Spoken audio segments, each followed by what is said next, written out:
Até o momento, nós discutimos situações em que a velocidade era constante. A partir de agora, nós vamos discutir situações em que a velocidade muda ao longo do tempo. E o caso mais simples onde isso acontece é no movimento retilíneo uniformemente variado. Como o próprio nome diz, a velocidade varia de modo uniforme. Nós ainda temos trajetória retilínea,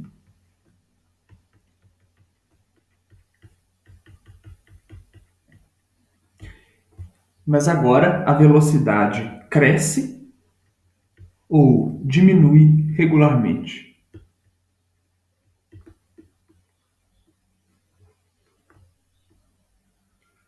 ao longo do tempo. A grandeza física que quantifica a variação da velocidade, que mede a variação de velocidade, é a aceleração. A aceleração é calculada como sendo a variação da velocidade por intervalo de tempo.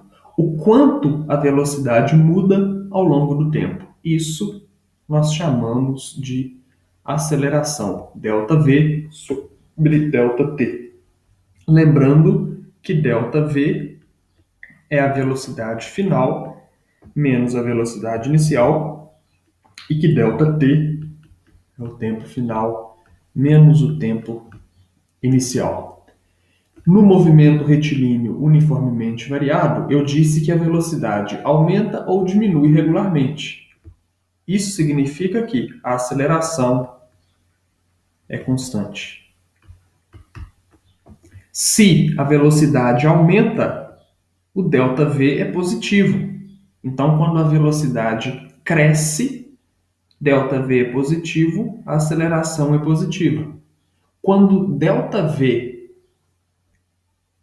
for menor que zero, significa que a aceleração é negativa, ou seja, a velocidade está diminuindo. Quando a aceleração é positiva, o meu movimento é chamado acelerado. E quando a aceleração for negativa, quando a velocidade estiver diminuindo, o movimento é chamado de retardado. Vamos pensar numa situação. Imagina que num certo tempo t igual a 2 segundos, a sua velocidade era de 20 metros por segundo. E que num tempo futuro, eu vou chamar o t0 e v0, e que num tempo tf, por exemplo, de 5 segundos, a sua velocidade era de 33 metros por segundo. Veja bem, eu estou imaginando um tempo inicial e uma velocidade inicial, um tempo final, futuro, e uma velocidade final. Nesse caso, a variação da velocidade ΔV é a velocidade final menos a velocidade inicial. Portanto, ΔV é 33 menos 20, e isso dá 13 metros por segundo. E o mesmo eu posso fazer para o ΔT. ΔT é o tempo final menos o tempo inicial. ΔT, o tempo final 5 segundos e o tempo inicial 2. Portanto, 5 menos 2, 3 segundos. A velocidade aumentou em 13 unidades, porque era 20 e passou para 33. Então, é um caso de movimento acelerado. Caso a velocidade tivesse diminuído, o movimento seria retardado. E eu tenho a informação da mudança de tempo. O tempo era 2 segundos, foi para 5. Com isso, eu consigo definir a aceleração. A aceleração é ΔV sobre ΔT. Aceleração são 13 metros por segundo dividido por 3 segundos. Né? Aí a gente faz essa conta, 13 dividido por 3, e o resultado é 4,3 metros por segundo ao quadrado. Essa é a unidade de aceleração, porque a gente divide metro por segundo e fica metro por segundo ao quadrado. Vamos resolver um outro exemplo,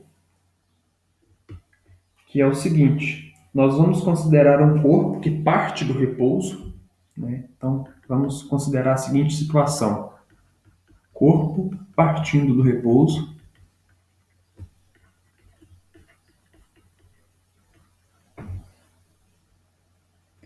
e atinge 30 metros por segundo após manter aceleração constante em linha reta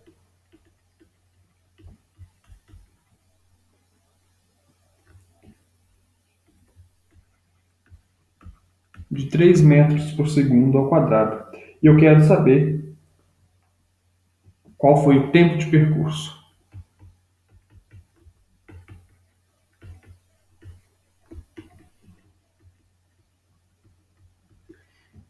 Bem, eu vou usar os resultados que a gente teve até agora, o que a gente já sabe, para construir uma função horária para movimento retilíneo uniformemente variado. No caso do movimento retilíneo uniforme, a velocidade era constante, ela era sempre a mesma. No movimento retilíneo uniformemente variado, eu vou precisar de uma função horária, tanto para a posição quanto para a velocidade. Para a velocidade, eu posso usar a própria definição de aceleração. Aceleração é ΔV sobre ΔT. Aceleração é V menos V0, velocidade final menos a velocidade inicial, sobre T menos T0, tempo final menos tempo inicial. Eu já disse a vocês que geralmente nós começamos a cronometrar o tempo a partir do cronômetro zerado, então eu vou admitir que o tempo inicial é zero. A aceleração vai ser V menos V0 sobre T menos zero, que é T. Multiplico cruzado, V menos V0 é AT, V é igual a V0 mais AT. Essa é uma função horária para a velocidade no movimento retilíneo uniformemente variado. Função horária da velocidade no MRUV. MRUV, que abrevia movimento retilíneo uniformemente variado. Com isso, nós conseguimos agora resolver o problema. Veja, o corpo parte do repouso. Se ele parte do repouso, significa que a velocidade inicial dele é zero. Ele atinge 30 metros por segundo, mantendo uma aceleração constante em linha reta de 3 metros por segundo quadrado. Quando ele diz que manteve aceleração constante e que trafegou em linha reta, nós já deduzimos que se trata de MRUV.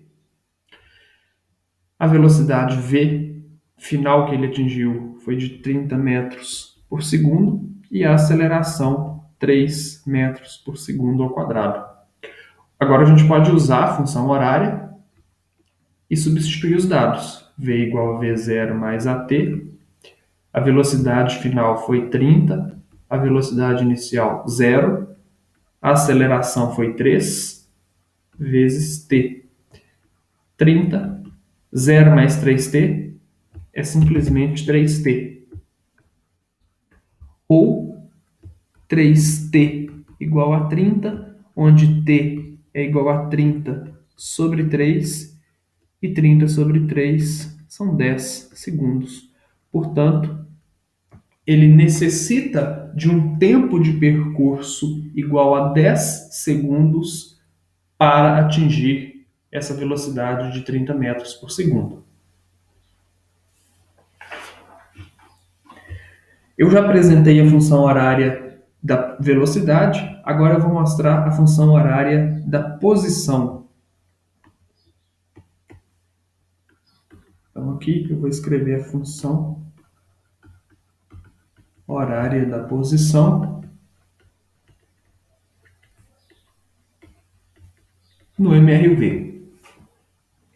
Trata-se de uma função do segundo grau, que eu não vou deduzir, mas ela pode ser construída a partir da área do gráfico da velocidade versus tempo. Isso vai ser feito na aula de gráficos do MRV. A função horária da posição é S0, S igual a S0, mais V0t, mais meio de AT ao quadrado. Essa é a função horária da posição no MRV. S é a posição, S0 é a posição inicial, V0 é a velocidade de início, né? Velocidade inicial, T é o tempo e A é a aceleração. Lembrando que a aceleração deve ser constante. Então está aqui a função horária para cálculo da posição. No movimento retilíneo uniforme nós tínhamos uma função do primeiro grau e agora no movimento retilíneo uniformemente variado nós temos uma função de segundo grau, ou também chamada de função quadrática. Os termos dessa função estão bem destacados aqui na esquerda. E de imediato eu já vou resolver um exemplo com a função horária do movimento retilíneo uniformemente variado. O problema é o seguinte: eu não vou escrever o título do problema, eu espero que vocês me acompanhem no que eu vou dizer. Um objeto em MRUV partindo da origem, ou seja, se ele parte da origem, ele começa a se movimentar a partir da posição 0, com velocidade inicial de 10 metros por segundo e aceleração constante de 4 metros por segundo ao quadrado. Então, o problema é, repetindo, um objeto partindo da origem com aceleração constante de 4 metros por segundo quadrado e velocidade inicial de 10 metros por segundo. E o que eu quero aqui, no primeiro momento, é descobrir a função horária da posição.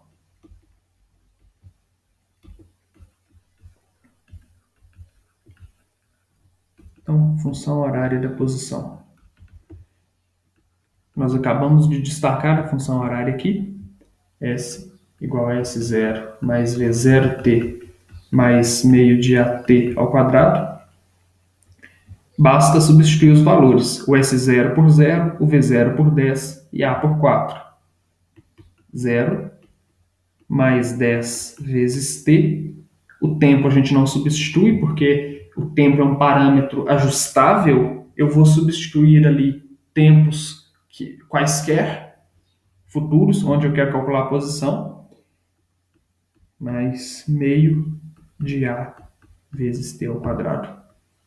0 eu posso cancelar, porque somar com 0 não faz diferença. 10 vezes t são 10t. Meio vezes 4 vezes t ao quadrado, isso aqui dá 2t ao quadrado. Portanto, a função horária da partícula desse problema é 10t mais 2t ao quadrado. Bem, eu poderia também, não é o objetivo da questão, mas eu poderia também construir a função horária da velocidade. Vou fazer isso aqui no canto.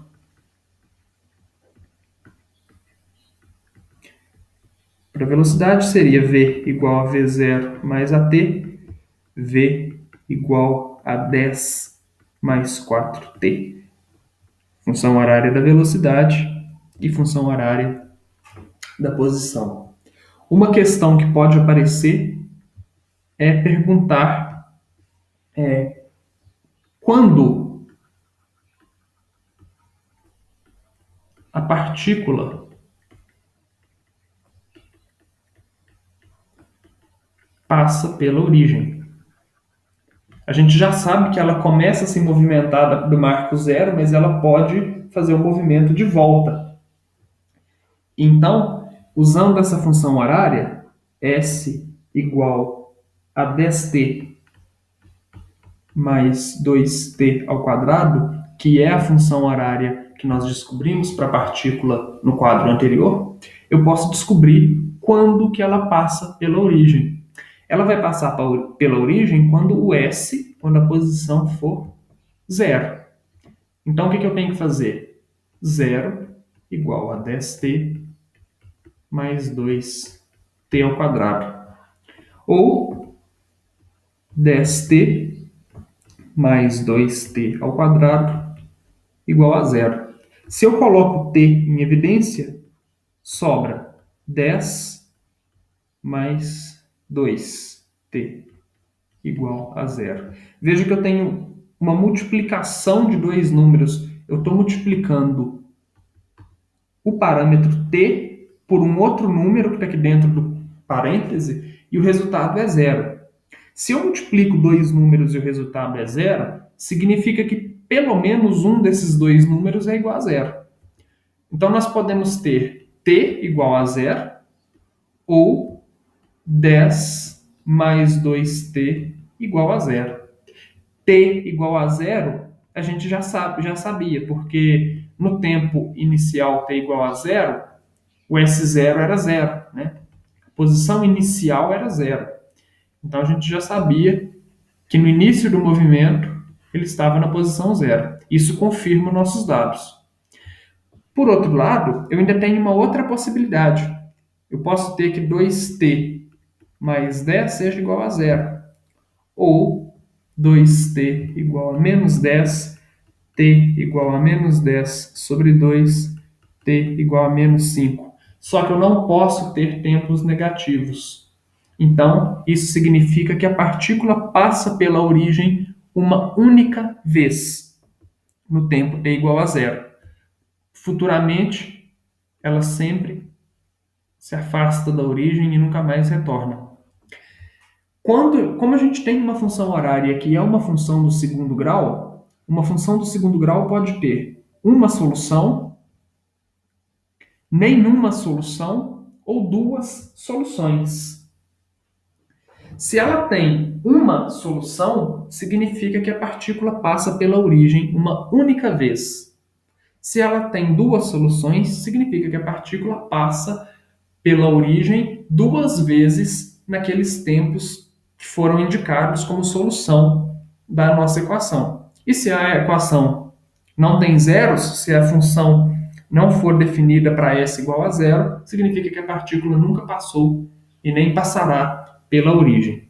E para encerrar essas discussões, nós podemos unir a função S igual a S0 mais V0t mais meio de AT ao quadrado com a função horária, V igual a V0 mais AT. Se a gente une essas duas equações, nós chegamos na chamada equação de Torricelli, que diz o seguinte: V ao quadrado é V0 ao quadrado mais 2A delta S. Essa equação de Torricelli ela é utilizada para problemas onde nós não conhecemos o tempo de percurso. Veja que ela não é dependente do tempo. Não depende de t. Portanto, em situações em que eu conheço apenas velocidades, aceleração e variação de espaço, eu devo usar a equação de Torricelli.